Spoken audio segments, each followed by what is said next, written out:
అందరికీ praise the lord. ప్రభునందు ప్రియమైన దేవుని బిడ్డలారా, ఈ రోజున మీకు తిరిగి ఆత్మీయ ఆహారాన్ని అందించడానికి దేవుడు ఈ చక్కటి అవకాశాన్ని నాకు అనుగ్రహించాడు. ఆ దేవాతి దేవునికే మహిమ కలుగును గాక. ఈ రోజున మన ముఖ్య ధ్యానాంశం ఏంటంటే, అందరినీ ప్రేమించు, క్షమించు. దేవునికి స్తోత్రం. వాక్యంలో చెప్పినట్లుగా కీర్తన గ్రంథం 127వ అధ్యాయం, ఆ అధ్యాయంలో 2వ వచనముగా, నీవు వేకువనే లేచి చాలా రాత్రి అయిన తర్వాత కష్టార్జితమైన సంపాదన సంపాదిస్తూ అభివృద్ధి కావాలని నీకు ఆశపడుతూ ఉన్నావు. అవసరం లేదు. అభివృద్ధి నీ దగ్గరికే వస్తుంది.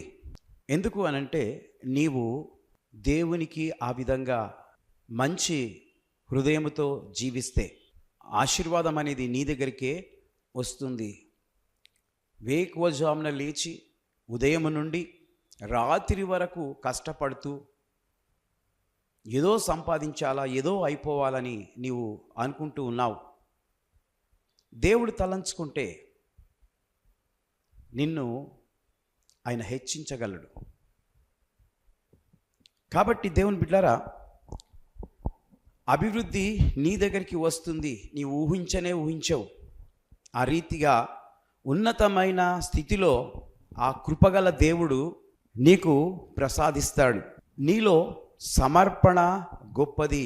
ఏముండాలా? నీలో సమర్పణ ఉండాలి. నీలో ప్రార్థన గొప్పది.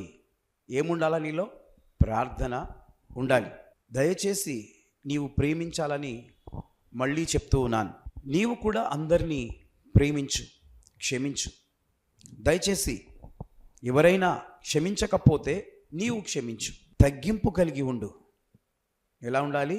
తగ్గింపు కలిగి ఉండు. గర్వముగా ప్రవర్తించవద్దు.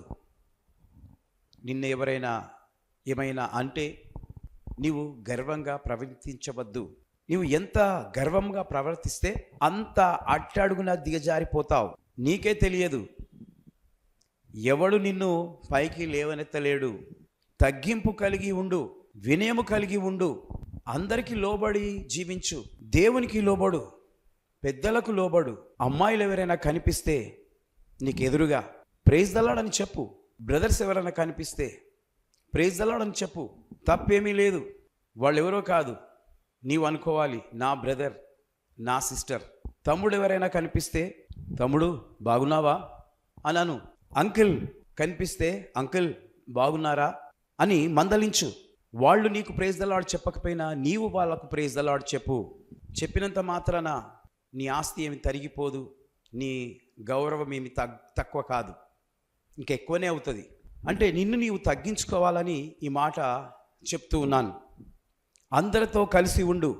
ఏదో రిజర్వ్డ్గా కూర్చోవద్దు. ఈ సపరేషన్ అనేది దయ్యానికి సూచిస్తుంది. సమాధానం అనేది దేవునికి సంబంధించింది. అందరితో కలువు, అందరితో మాట్లాడు, అందరికి వినయముగా జవాబు చెప్పు, ప్రేమతో చెప్పు. దేవుడు నిన్ను చూస్తూ ఉంటాడు.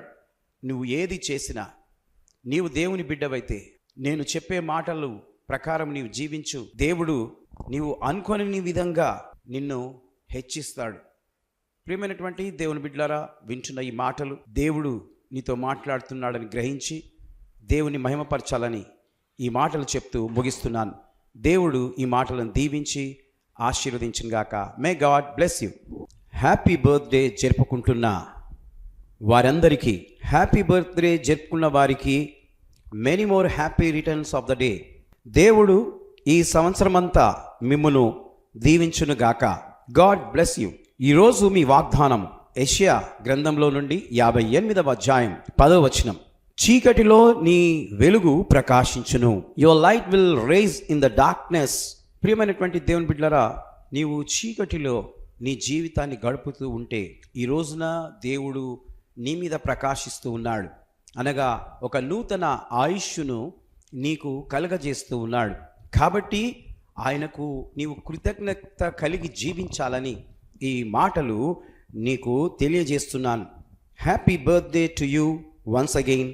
యానివర్సరీ జరుపుకుంటున్న వారికి happy anniversary, happy wedding anniversary for both of you. దేవుడు ఈ సంవత్సరమంతా మిమ్మును ఆశీర్వదించునుగాక. పిల్లలు గలవారైతే మీ పిల్లలను దేవుడు దీవించునుగాక. ఈరోజు మీ కొరకు దేవుడిస్తున్న వాగ్దానము నిర్గమాకాండము 3వ అధ్యాయం 12వ వచనం. Exodus 3rd chapter 12th verse. నిశ్చయంగా నేను నీకు తోడయుందును అని దేవుడు మరి మీ కుటుంబానికి ఐక్యత, ఏక మనస్సు, ప్రేమనురాగాలు అధికమై మీకు తోడయుండునుగాక. లవ్ అండ్ ఎఫెక్షన్స్ ఎక్కువగా మీరు కలిగి ఉండురుగాక. ఒకరందరొకరు ప్రేమనురాగాలతో ప్రార్థన, ఒకటైన జీవితము కలిసి ఉందురుగాక. ఎన్నో యానివర్సరీలు కృప మీకు చేసుకునేలాగున తోడయుండునుగాక. సిల్వర్ జూబిలీ, గోల్డెన్ జూబిలీ మరియు ప్లాటినం జూబిలీ కూడా మీ జీవితంలో జరుగునట్లుగా నేను ప్రార్థిస్తూ ఉన్నాను. Praise the lord. దేవుడు మిమ్మల్ని దీవించునుగాక. ఆ విధంగా వివాహ దినాలను జరుపుకొందురుగాక. ఆమేన్.